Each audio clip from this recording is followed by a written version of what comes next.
কম্বোডিয়ার একটি বিশাল ভবনে একজন আন্তর্জাতিক অপরাধী নেতা বিলাসবহুল জীবনযাপন করছিলেন। তার দেহরক্ষীরা সারা ভবন পাহারা দিচ্ছিল। প্রতিদিন সকালে তার সুইমিং পুলে সাঁতার কাটার অভ্যাস ছিল। একদিন সাঁতার কাটার সময় সে হঠাৎ সুইমিং পুলের তলায় তার দামি ঘড়িটি দেখতে পেল। ঘড়িটি নিতে সে নিচে ডুব দিল। যখন তার হাত ঘড়িটিকে ছুঁতে যাচ্ছিল, ঠিক তখনই একটি কালো হাত তাকে হঠাৎ করে নিচে টেনে ধরল। অপরাধী নেতা শ্বাস নিতে পারছিল না এবং সে আশা করছিল যে কোনো দেহরক্ষী তাকে দেখে ফেলবে, কিন্তু ততক্ষণে অনেক দেরি হয়ে গিয়েছিল। কালো পোশাক পরা লোকটি তার ঘাড় শক্ত করে চেপে ধরল, যার ফলে সে ডুবে গেল। কয়েক মিনিট পর তার দেহ ভেসে উঠল। কেউ এই ঘটনাটি দেখতে পায়নি। কালো পোশাক পরা লোকটি তার মৃতদেহকে এমনভাবে ধরল যেন সে সাঁতার কাটছে।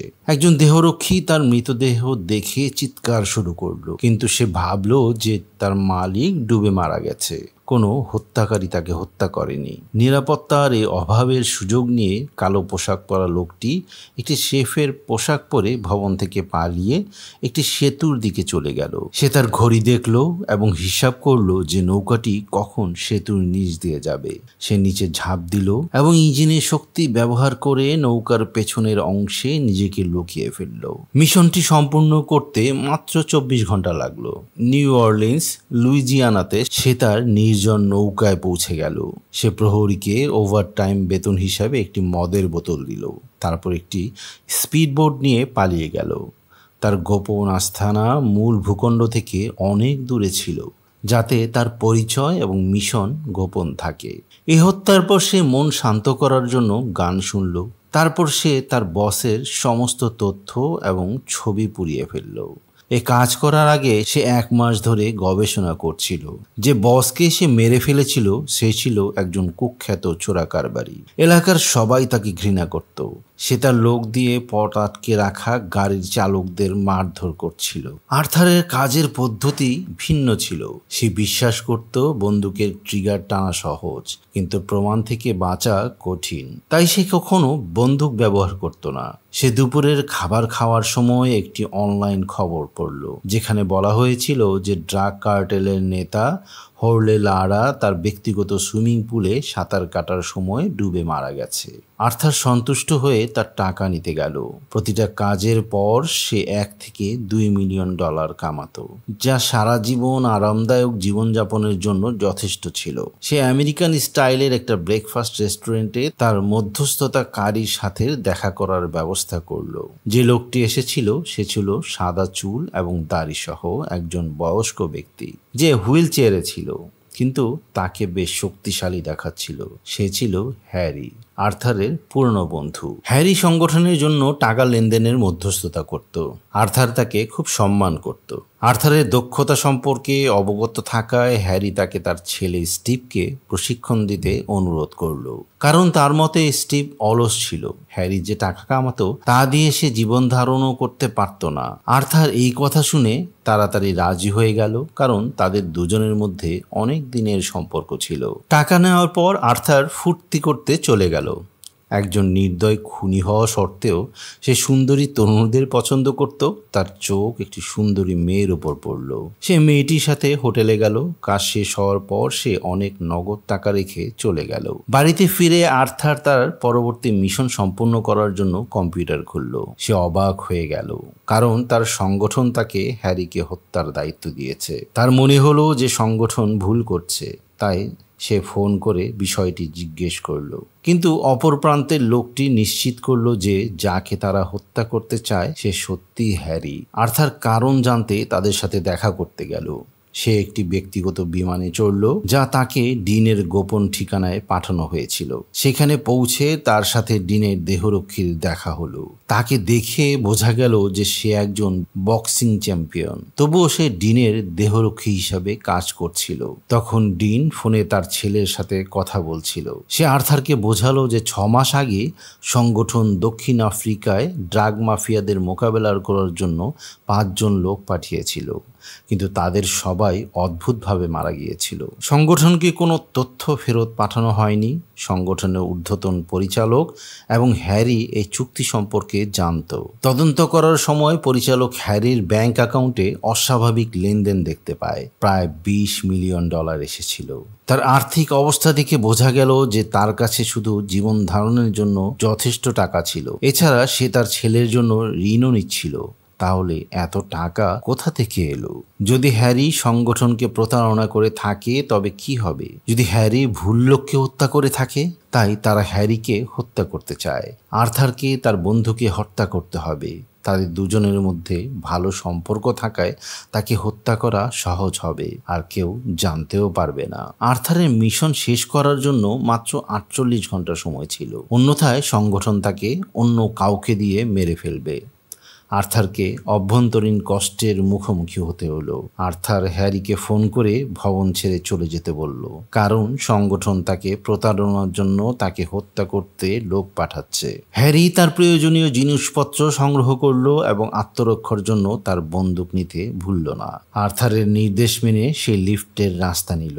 এর ফলে 18 তলার বিদ্যুৎ ব্যবস্থা শর্ট সার্কিট হয়ে গেল, যার ফলে নিরাপত্তা ক্যামেরা কাজ বন্ধ করে দিল। সে তাড়াতাড়ি জরুরি লিফটের দিকে গেল এবং তার নির্দেশ মেনে চলল।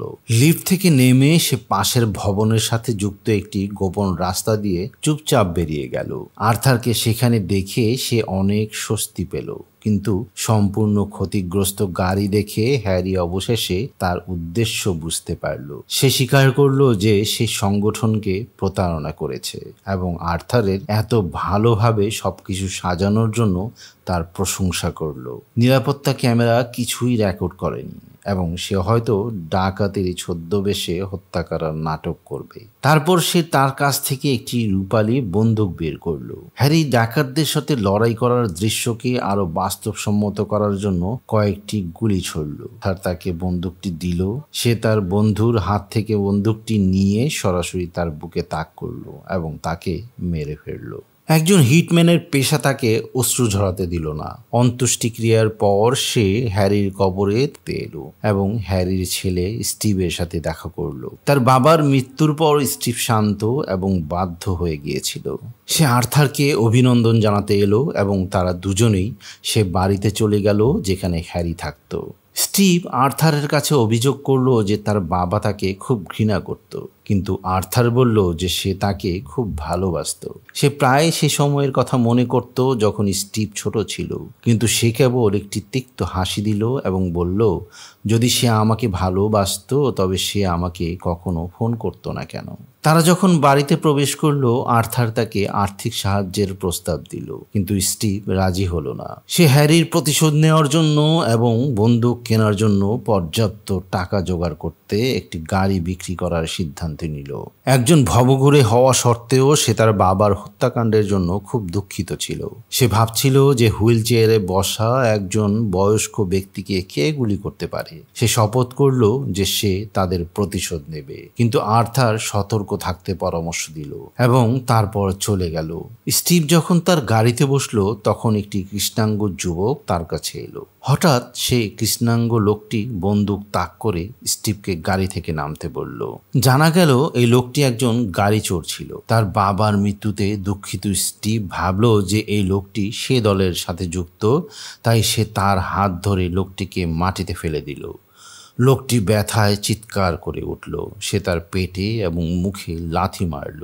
সে লোকটিকে গুলি করার জন্য তার বন্দুক বের করল, কিন্তু আর্থার তাকে থামিয়ে দিল। সে সেই কালো লোকটিকে হুমকি দিল যে আজ রাতে যা ঘটেছে তা যেন সে কাউকে না বলে, অন্যথায় সে মারা পড়বে। স্টিভ শান্ত হওয়ার পর সে অবশেষে ভয়ে গাড়ি নিয়ে পালিয়ে গেল। পরের দিন সে আর্থারের সাথে দেখা করতে এলো। সে একজন হিটম্যান হিসেবে প্রশিক্ষণ নিতে এসেছিল। ভাগ্যক্রমে আর্থার রাস্তায় হাঁটতে হাঁটতে তার সাথে দেখা করলো। সে তার প্রস্তাব প্রত্যাখ্যান করলো, কিন্তু লোকটি বলল যে বয়স্ক লোকটি এর আগে আর্থারকে অনেক সাহায্য করেছিল। এখন যখন তার সমস্যা হয়েছে তখন কি সে সাহায্য করবে না? আর্থার খুব বেশি পাত্তা দিল না। সে গাড়িতে উঠল এবং চলে গেল।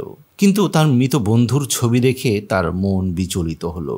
সে আবার স্টিভের সাথে যোগাযোগ করলো যাতে সে তাকে নিজের মতো একজন হিটম্যান হিসেবে ট্রেনিং দিতে পারে। স্টিভ তাকে একটি পোষা প্রাণীর দোকানে দেখতে এলো। সে তাকে বোঝালো যে পেশাকে মেকানিক কেন বলা হয়, কারণ তারা টাকার বিনিময়ে চুক্তি করে সমস্যার সমাধানে দক্ষ। স্টিভ এই কাজটি সম্পর্কে সবকিছু জানার ভান করলো। তার মনে হলো যে এটা তার জন্য খুব সহজ, কিন্তু আর্থার বলল, তুমি কিছুই জানো না। এই কথাগুলো স্টিভকে রাগিয়ে দিল। সে আর্থারকে বলল, তুমি আমার সম্পর্কে কিছুই জানো না। স্টিভ অবাক হয়ে গেল যখন সে স্টিভের জন্ম থেকে যৌবন পর্যন্ত সমস্ত তথ্য বলল। সে কোথায় জন্মেছিল, তার মায়ের মৃত্যুর সময়ে বয়স কত ছিল, এমনকি স্টিভের হাই স্কুলের অপরাধমূলক রেকর্ডও সে বের করে ফেলেছিল। এতে সে পুরোপুরি প্রভাবিত ও শান্ত হয়ে গেল। আর্থার চাইল স্টিভ একটি কুকুর পশু, কারণ কুকুর তাকে অন্যদের সাথে মিশতে এবং আবেগপ্রবণ না হয়ে কাজ করতে শেখাবে। স্টিভকে শেখাতে হয়েছিল যে কিভাবে একজন খুনি তার বাইরের রূপ তৈরি করে, যে প্রায়শই তার কুকুরকে হাঁটতে নিয়ে যায় যাতে কেউ এমন একজন যুবকের উপর হত্যার সন্দেহ করতে না পারে। এই অভ্যাস গড়ে তোলার পর আর্থার তাকে শুটিংয়ের কৌশল শেখাতে শুরু করলো। স্টিভের দক্ষতা ক্রমাগত উন্নত হতে থাকলো। প্রথমে সে কেবল গাছের গুঁড়িতে গুলি করত, কিন্তু এখন সে এমনভাবে গুলি করতে পারত যা কংক্রিটের স্ল্যাবকে ভেঙে ফেলতে পারে। এরপর তাকে জীবন বীমা কোম্পানিগুলিকে বোকা বানানোর জন্য চিকিৎসা বিজ্ঞানে পারদর্শী হতে হয়েছিল। আর্থার যাদেরকে মেরেছিল তাকে বীমা কোম্পানিগুলো দুর্ঘটনা হিসাবে গণ্য করত। হ্যারির বাড়ি ও গাড়ি ব্যাংক বাজেয়াপ্ত করার পর স্টিভ কিছু সময়ের জন্য আর্থারের সাথে থাকলো। ধীরে ধীরে স্টিভের লক্ষ্য ভেদের ক্ষমতা নিখুঁত হয়ে উঠল। এবার স্টিভের জন্য খেলাটির কঠিনতা বাড়ানোর সময় এসেছিল। সে তাকে একটি মিশনে নিয়ে গেল। তারা দুজনেই একটি পুরনো অ্যাপার্টমেন্টে পৌঁছলো। এই লোকটি অস্ত্র চোরাচালানে দক্ষ ছিল। আর্থার অস্ত্র কেনার ভান করলো এবং ডিলারের কাছে একদিনের জন্য ডেলিভারি চাইলো। সে রাজি হলো এবং অগ্রিম টাকা চাইলো। টাকা গণনাকারী লোকটির অসাবধানতার সুযোগ নিয়ে আর্থার হঠাৎ তার গলায় দড়ি পরিয়ে দিল এবং তাকে শ্বাসরোধ করে মেরে ফেলল। সে একটি পর্নোগ্রাফি ফিল্মের একটি অংশ চালু করলো এবং অস্ত্র চোরাচালানকারীর মৃতদেহের সামনে একটি ট্যাঙ্ক রেখে দিল। এবার মৃত্যুর কারণ ছিল অতি যৌনতার কারণে মৃত্যু। স্টিভের হতবাক দৃষ্টির মুখোমুখি হয়েও সে কিছু বলল না। আর্থার তাকে একটি ঘরে নিয়ে গেল যা সেই লোকটির ছবি এবং তথ্য দিয়ে ভরা ছিল, যাকে সে সবে মাত্র মেরেছে। আসলে এই লোকটি কেবল অস্ত্রেই দক্ষ ছিল না, ড্রাগসেও দক্ষ ছিল। সে পুলিশের ওপর গুলি চালিয়েছিল, নানা ধরনের কাজ করেছিল, কিন্তু তবুও স্বাধীনভাবে জীবনযাপন করছিল এবং পরিশেষে সংগঠনও তাকে এটি সামলাতে অনুরোধ করলো। এবার স্টিভের পালা ছিল। তাকে তার প্রথম মিশন সম্পূর্ণ করার দায়িত্ব দেওয়া হয়েছিল। সে ছিল সেই মোটা লোক যার সাথে সে প্রায় কফি শপে দেখা করত। তার মালিকের কথা অনুসারে স্টিভ জানতে পারল যে সে অন্য একটা সংগঠনের একজন মেকানিক হিটম্যান ছিল। তার সময়সূচি অনুযায়ী সে প্রতিদিন সকাল 9টা থেকে 10টা পর্যন্ত কফি শপে আসত। এই লোকটিকে ছোঁয়া প্রায় অসম্ভব ছিল, তবে তার দুটি দুর্বলতা ছিল: চিহুয়াহুয়া কুকুর ও অল্প বয়সী ছেলে। মোটা হওয়া সত্ত্বেও এ লোকটি কুকুরকে খুব ভালোবাসত এবং সঙ্গী হিসাবে কিছু স্মার্ট কুকুর রাখতে চাইত।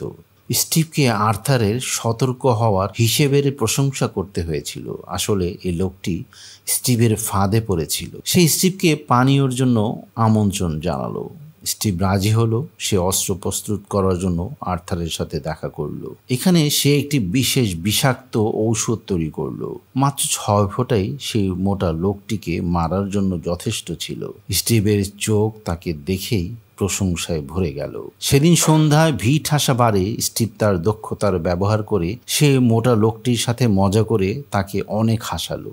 লোকটি দাঁড়ানোর মুহূর্তটির জন্য অপেক্ষা করে সে আর্থারের নির্দেশ অনুযায়ী তাড়াতাড়ি তার ওয়াইনের গ্লাসে বিষ মিশানোর কথা ভাবল, কিন্তু শেষ পর্যন্ত সে তাকে বিষ দিল না। সে যা চেয়েছিল তা হলো নিজের হাতে তাকে গলা টিপে তাকে হত্যা করা। স্টিভ ইচ্ছাকৃতভাবে প্রথমে বেরিয়ে গেল। মোটা লোকটি তাকে খুঁজতে তাড়াতাড়ি তার পেছনে গেল। সে তাকে আবার তার বাড়িতে আমন্ত্রণ জানালো। স্টিভ আবার আর্থারের পরিকল্পনা অনুসরণ করল না। আর্থার বলল যে সেই মোটা লোকটির সাথে একেবারেই হাতাহাতি করবে না, কারণ সে তার চেয়ে অনেক শক্তিশালী, কিন্তু সে তাকে সম্পূর্ণ উপেক্ষা করল। যখন লোকটি স্টিভকে তার ব্যক্তিগত গাড়িতে নিয়ে গেল এবং তাকে বিয়ের প্রস্তাব দিল, তখন সেই স্টিভের শার্টের বোতাম এক এক করে খুলতে শুরু করলো। স্টিভও এটা মোটেও পছন্দ করেনি, কিন্তু সে তার সামনের লোকটির বেল্ট খুলে তার সাথে যোগ দিল, যার ফলে সে আনন্দে হাসতে শুরু করলো। সেই মুহূর্তটির সুযোগ নিয়ে সে বেল্টটি ধরলো এবং তার গলায় শক্ত করে পেঁচিয়ে দিল। যদিও সে শক্তিশালী ছিল, তবুও লোকটি তার বাহু পেছনের দিকে টেনে নিল। স্টিভ তার শার্ট ধরলো এবং তাকে মেঝেতে ফেলে দিল। তারপর লোকটি স্টিভকে রান্নাঘরে টেনে নিয়ে গেল এবং তাকে ব্যাঙের মতো এদিক ওদিক ছুঁড়ে ফেলল। লোকটি তাকে পাত্তা দিচ্ছে না দেখে স্টিভ তার পেটে একটি স্ক্রুড্রাইভার দিয়ে আঘাত করল। কিছুক্ষণ চেষ্টার পর সে অবশেষে তাকে নিচে ফেলে দিল এবং তার বুকে বারবার ছুরি বিঁধিয়ে দিল। লোকটির শার্ট রক্তে ভিজে গেল। স্টিভ গুরুতর আহত হয়ে আর্থারের বাড়িতে ফিরে এলো, যার ফলে সে খুব হতাশ হয়ে পড়ল, কারণ স্টিভ নিজের ইচ্ছায় কাজ করছিল। তাকে পরিষ্কার পরিচ্ছন্নভাবে মোকাবেলা করতে বলা হয়েছিল, কিন্তু সে সেটা শোনেনি। এবার সে কষ্ট পাবে এবং অবশ্যই একটা শিক্ষা হবে।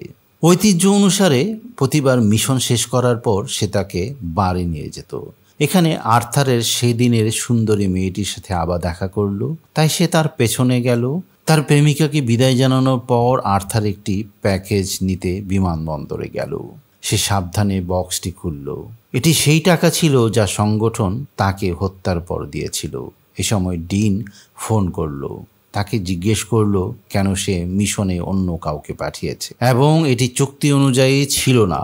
সে বলল যে তার চুক্তি কেবল হ্যারির সাথে ছিল, সংগঠনের সাথে নয়। ডিন জানতে পারলো যে যাকে সে প্রশিক্ষণ দিচ্ছিল সে আর কেউ নয়, হ্যারির ছেলে। সে আর্থারকে সতর্ক করলো যে সে যেন এমন সাপকে তার সাথে না নিয়ে যায় যে তাকেই দংশন করবে। তারপর ডিন তাকে একটি নতুন মিশন দিল।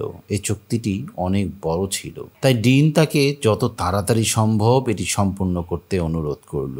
সে নতুন মিশনের লোকটির ছবি দেখলো এবং তাকে উত্তর দিল যে সে আগে এটি নিয়ে ভাববে। বাড়িতে ফিরে সে ছবিটি একটি বোর্ডের উপর রাখলো। ভিডিও ক্লিপের মাধ্যমে জানা গেল যে তার নাম অ্যান্ড্রু ছিল। 45 বছর বয়সী এই লোকটি নিজেকে একটি ধর্মীয় গুরু বলতো। সে চার্চ এবং তার ভক্তদের কাছ থেকে লক্ষ লক্ষ ডলার কামিয়েছিল। স্টিভ এবং আর্থার তাকে দ্রুত শেষ করার পরিকল্পনা নিয়ে আলোচনা করলো। তারা শিকাগো গেল, যে শহরে অ্যান্ড্রু এবং তার দল কাজ করত। তারা এই লোকটিকে দূর থেকে দেখল। এটা স্পষ্ট ছিল যে সে একজন প্রতারক ছিল। তার বিরুদ্ধে একজন সন্ন্যাসীকে হত্যার অভিযোগ ছিল। 2 সপ্তাহ আগে তাকে অ্যান্ড্রুর সাথে যেতে দেখা গিয়েছিল এবং তারপর সে অদৃশ্য হয়ে গিয়েছিল। পুলিশ 2 সপ্তাহ আগে মৃতদেহটি খুঁজে পেয়েছিল। আরও খারাপ ব্যাপার হলো সেই সন্ন্যাসী আগে বলেছিল যে সে অ্যান্ড্রুর সন্তানের মা হতে চলছে। সেই লোকটি তাকে চুপ করানোর জন্য $22 মিলিয়ন খরচ করেছিল। যখন তারা দুজনেই গল্প নিয়ে আলোচনা করছিল, অ্যান্ড্রুকে খুব ক্লান্ত দেখাচ্ছিল। সে ঘরে চলে গেল, কিন্তু যখন কেউ এলো সে দ্রুত সোজা হয়ে বসলো। অনেকেই ভাবতো যে এই লোকটি ঈশ্বরের অবতার। তারা আশীর্বাদ পাওয়ার আশায় অটোগ্রাফ চাইল, বিশেষ করে একটি সুন্দরী তরুণী শিষ্যটি। তাকে দেখে এটা স্পষ্ট ছিল যে সে এই প্রতারক লোকটির প্রতি মুগ্ধ ছিল। তারা সেই তলায় চড়ল যেখানে সে থাকতো এবং নজরদারি ক্যামেরা লাগালো। দুজনেই দক্ষতার সাথে সবচেয়ে উঁচু তলায় চড়ল এবং পাইপলাইন সিস্টেমের মাধ্যমে ভিতরে প্রবেশ করলো। আর্থার তার দক্ষতা ব্যবহার করে একটি ছোট্ট গর্ত করলো এবং ছোট ক্যামেরা ঢোকালো, যার মাধ্যমে সে অ্যান্ড্রুকে দেখতে পাচ্ছিল। তারা ধৈর্য ধরে সেই মোটা লোকটির ভেতরে আসার অপেক্ষা করলো। আজ তার ফ্র্যাঙ্কের সাথে একটি ব্যক্তিগত অ্যাপয়েন্টমেন্ট ছিল। এই লোকটি তার ব্যক্তিগত ডাক্তার ছিল, যার কাজ ছিল অ্যান্ড্রুর স্বাস্থ্যের যত্ন নেওয়া। ক্যামেরার মাধ্যমে স্টিভ দেখতে পেল যে ফ্র্যাঙ্ক অ্যান্ড্রুকে সে তরল ইনজেক্ট করছে। তা আসলে কেটামিন, এক ধরনের অ্যানেস্থেটিক ওষুধ। যখন স্টিভ ভাবলো যে আর্থার তাকে পিছিয়ে যেতে বলছে, তখন সে আর্থারকে গ্লাভস পরার কথা মনে করিয়ে দিল। তারা দুজনেই ভেতরে গেল এবং ডাক্তারের ফোন করার জন্য বাইরে যাওয়ার সুযোগ নিয়ে অ্যান্ড্রুর সামনে দাঁড়ালো। সেও নেশাগ্রস্ত ছিল, তাই তার প্রতিরোধ করার ক্ষমতা ছিল না। আর্থার মোটা লোকটির মাথা ধরেছিল যখন স্টিভ তার মুখে অ্যান্ডোস্কোপ ঢুকালো, যার ফলে দম বন্ধ হয়ে তার মৃত্যু হলো। ডাক্তার ফিরে এলো, সে অ্যান্ড্রুরকে মৃত দেখতে পেল এবং ঘাবড়ে গেল। যদি এ ধর্মীয় গরুর মৃত্যুর খবর ফাঁস হয়ে যেত, তবে এই লোকগুলোর বিলিয়ন ডলারের ক্ষতি হতো। দেয়ালের আড়ালে লুকিয়ে থাকার সময় স্টিভ ভুল করে একটি স্ক্রু নিচে ফেলে দিল। ফ্র্যাঙ্কের সন্দেহ হলো, তাই সে তার অধীনস্থদের তদন্ত করার নির্দেশ দিল এবং স্টিভ তার বন্দুক বের করে তাকে গুলি মারল। এটা দেখে তারাও তাকে গুলি চালালো। একটি দল তাদের দুজনের পিছু নিল। আর্থার একজন দেহরক্ষীর বন্দুক ধরল এবং তাকে দেয়ালের দিকে ছুঁড়ে মারল। সে কাঁচ ভেঙে ছাদে উঠে গেল। স্টিভও খুব ভালো করছিল। সে তার সমস্ত শক্তি দিয়ে দেহরক্ষীদের দলের সাথে লড়াই করছিল। সে একই সাথে আর্থারের অবস্থান খুঁজছিল। এই সময় আর্থার অন্য একজন লোকের কাছ থেকে বন্দুক ছিনিয়ে নিল এবং তাকে কয়েকশো মিটার উপর থেকে নিচে ফেলে দিল।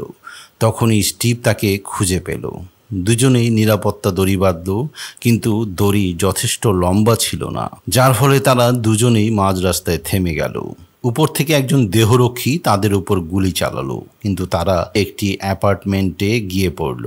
আর্থার এবং স্টিভ ভবন থেকে বেরিয়ে আসা অতিথিদের ছদ্মবেশ ধারণ করল। তারপর তারা দুজনেই আলাদা হয়ে গেল, যাতে কেউ তাদের জানতে না পারে।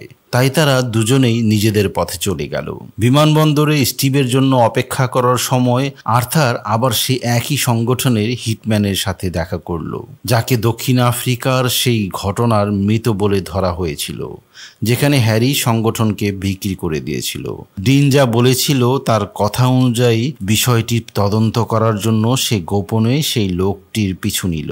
সে সরাসরি জিজ্ঞেস করলো, তুমি এখনো বেঁচে আছো কিভাবে? সে জিজ্ঞেস করতে লাগলো দক্ষিণ আফ্রিকার ঘটনা সম্পর্কে। সে উদাসীনভাবে উত্তর দিল যে ডিন নিজেই তাকে বাকি চারজনকে মারার জন্য একটি বড় অঙ্কের টাকা দিয়েছিল। তারপর তাকে তার নিজের মৃত্যুর নাটক করে অদৃশ্য হয়ে যেতে বলা হয়েছিল। ডিনই সেই ব্যক্তি ছিল যে সংগঠনকে বিক্রি করে দিয়েছিল। এই ঘটনা সম্পর্কে হ্যারি জানতে পেরেছিল, তাই হ্যারিকে সংগঠনের নামে ফাঁদে ফেলার জন্য সে এই পুরো নাটকটি সাজিয়েছিল, যাতে আর্থারকে তার বন্ধুকে হত্যা করতে বাধ্য করা যায়। লোকটি ব্যঙ্গ করে বলল, তোমার সাথে খুব খারাপ হয়েছে। হঠাৎ সে একটি ছুরি বের করলো এবং আর্থারের দিকে ঝাঁপিয়ে পড়ল। দুজনেই পেশাদার খুনি ছিল, তাই লড়াইও সমান ছিল। যখন সে পেছন থেকে আর্থারের গলা টিপে ধরছিল, তখন সে ফায়ার এক্সটিংশন নিয়ে তার মুখে আঘাত করলো। সে তাকে রাস্তায় ফেলে দিল এবং গাড়ি তাকে চাপা দিল। এরপর সে হ্যারির প্রতিশোধ নেওয়ার জন্য ডিনকে খুঁজতে গেল, কিন্তু তার আগে সে স্টিভকে ফোন করলো। কিন্তু স্টিভ তাকে বলল যে তাকে সংগঠনের হিটম্যানদের একটি দল জিম্মি করেছে। আর্থার বলল যে সোফার নিচে একটি বন্দুক আছে। স্টিভ বন্দুকটি নিল, তিনজনের উপর আক্রমণ করলো এবং সেখান থেকে পালিয়ে গেল। তারা দুজনেই তাড়াতাড়ি তাদের জিনিসপত্র প্যাক করলো। গুদাম থেকে গিয়ার বক্স বের করার জন্য স্টিভ আর্থারের সরঞ্জামের মধ্যে হ্যারির রূপালী বন্দুকটি খুঁজে পেল। এবার সে জানতে পারল যে আর্থারই তার বাবাকে হত্যা করেছে, কিন্তু সে কিছু বলল না এবং আর্থারের নির্দেশ মেনে চলল। পথে স্টিভ তাকে জিজ্ঞেস করলো যে সে কি কখনো এই লোকগুলোর কথা ভেবেছে যাদের সে মেরেছে। আর্থারও ভাবতে শুরু করলো যে হঠাৎ সে এমন কেন জিজ্ঞেস করলো, কিন্তু আর্থার বলল যে সে কখনো তাদের কথা ভাবেনি। স্টিভ জিজ্ঞাসা করতে থাকলো যে সে কি কখনো এমন কাউকে মেরেছে যাকে সে চিনত। আর্থারও হাঁ বলতে দ্বিধা বোধ করলো না। যখন স্টিভ জিজ্ঞেস করলো যে সে কি কিছু আলাদা অনুভব করছে, তখন তার চোখ অশ্রুতে ভরে গিয়েছিল। সে উত্তর দিল যে কাজটি করার সময় না, তবে পরে অবশ্যই অনুভব হয়েছে। সে যা করেছে তা চাকরির জন্য করেছে, এতে কোনো পার্থক্য পড়ে না, কারণ যে কেউ মিশনের পথে আসে তাকে মরতে হয়। তারপর তারা দুজনেই ডিনের অধীনস্থ ফিঞ্চের বাড়িতে গেল। স্টিভ সতর্কতামূলকভাবে তার পায়ে দ্রুত গুলি চালালো। আর্থার তার মেয়েকে টেনে বের করে তাকে হুমকি দিতেও দ্বিধাবোধ করল না। সে শুধু ডিনের তথ্য চেয়েছিল। তার মেয়েকে হুমকি দেওয়া সত্ত্বেও ফিঞ্চ একটি শব্দও করল না। যদিও সে একজন মানুষ ছিল, সে চায়নি যে তার কাজের কারণে কোনো নিরীহ ব্যক্তির ক্ষতি হোক। আর্থার মেয়েটির হাত একটি গ্রাইন্ডার মেশিনের দিকে টেনে নিল। যদি ফিঞ্চ উত্তর না দিত তবে সে মেয়েটির হাত কেটে ফেলত। তখনও ফিঞ্চ তার প্রশ্নের উত্তর দিতে রাজি হয়নি। তবে সেও মানুষ ছিল, সে চায়নি যে তার কাজের কারণে কোনো নিরীহ ব্যক্তির ক্ষতি হোক। আর্থার ডিনকে হ্যারির দাম সম্পর্কে জিজ্ঞেস করার জন্য ফোন করলো।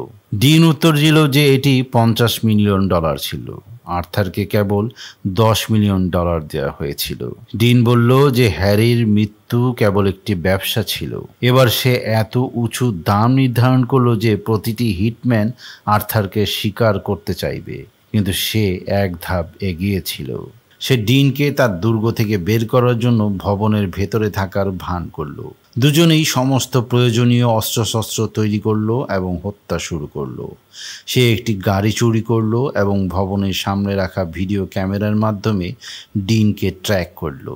একই সময় স্টিভ একটি বন্দুক হাতে একটি বাস হাইজ্যাক করলো। যখন সে গাড়ির বহর দেখলো সে তখন স্পিড বাড়িয়ে দিল। গাড়িটি পুরো গতিতে ছুটলো এবং সরাসরি শেষ গাড়িটাকে ধাক্কা মারলো। গুলি এক ঝলকে এলো। আর্থার কিছু লোককে গুলি করার পর একটি আবর্জনার ট্রাকে চড়ে ডিনের গাড়ির পিছু নিল। স্টিভ তাকে একটি ছোট গলিতে থামিয়ে দিল। সামনের গাড়িটি সঙ্গে সঙ্গে বিধ্বস্ত হয়ে গেল এবং বিস্ফোরিত হলো। এটা দেখে ডিন তাড়াতাড়ি ড্রাইভারকে পিছিয়ে যেতে এবং পালাতে বলল, কিন্তু আর্থার পেছন থেকে বিশাল আবর্জনার ট্রাক চালাচ্ছিল। সে এগিয়ে এলো এবং সরাসরি ডিনের গাড়িতে ধাক্কা মারল।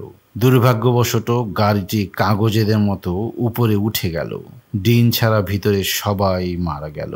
সে হামাগুড়ি দিয়ে বেরিয়ে এলো। তারা দুজনেই শত্রুর সামনে তাদের পুরো ম্যাগাজিন খালি করার জন্য অপেক্ষা করছিল।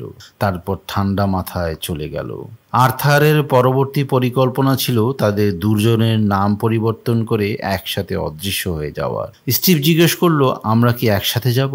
সে উত্তর দিল, এটা তোমার উপর নির্ভর করে। স্টিভ পানি নেওয়ার জন্য পেছনে হাত বাড়াতে গিয়ে তার বাবার বন্দুকটি দেখল। আর্থার জানতো সে সত্য জেনে গেছে। সে চুপচাপ স্টিভের কথা শুনল, একটিও শব্দ না করে। তারা দুজনেই তেল ভরার জন্য একটি গ্যাস স্টেশনে থামলো। স্টিভ গ্যাস পাম্প করার জন্য বাইরে গেল। সে পিছনে ফিরে গ্যাস নজেল পরীক্ষা করার ভান করলো। সে পেট্রোল বের হতে দিল। আর্থারকে গাড়িতে বসিয়ে তাকে রেখে চলে গেল। তার মুখ শান্ত ছিল। স্টিভ একটি দেয়ালের আড়ালে চলে গেল। তার বন্দুক বের করলো, সরাসরি গাড়ির দিকে গুলি চালালো, যার ফলে গাড়িতে বিস্ফোরণ হলো। ভেতরে থাকা সবকিছু পুড়ে গেল। সে আর্থারের বাড়িতে ফিরে এলো। সে তার পুরনো মালিকের প্রিয় মিউজিক প্লেয়ারটি চালু করলো। তারপর সে গ্যারেজে গেল, তার গাড়ি চালু করলো এবং চলে গেল। কিছুক্ষণ গাড়ি চালানোর পর স্টিভ তার পাশের যাত্রীর আসনে একটি কাগজের টুকরো দেখলো। তাতে আর্থারের বার্তা ছিল, স্টিভ, যদি তুমি এটা পড়ছো তবে তুমি মৃত। স্টিভ এটা পড়ে হাসলো। তারপর গাড়িটি বিস্ফোরিত হলো, যেখানে স্টিভ মারা গেল। গ্যাস স্টেশন বিস্ফোরণের দৃশ্যে তদন্তকারীরা ভিডিও ফুটেজ পর্যালোচনা করে দেখেছিল যে বিস্ফোরণের ঠিক আগে কেউ গাড়ি থেকে বেরিয়ে এসেছিল। এই সিনেমার নায়ক কোনোভাবে বেঁচে গেল। এই সাসপেন্সের সাথে এই সিনেমাটি শেষ হয়। যদি ছবিটি ভালো লেগে থাকে তাহলে লাইক দিন এবং সাবস্ক্রাইব করুন।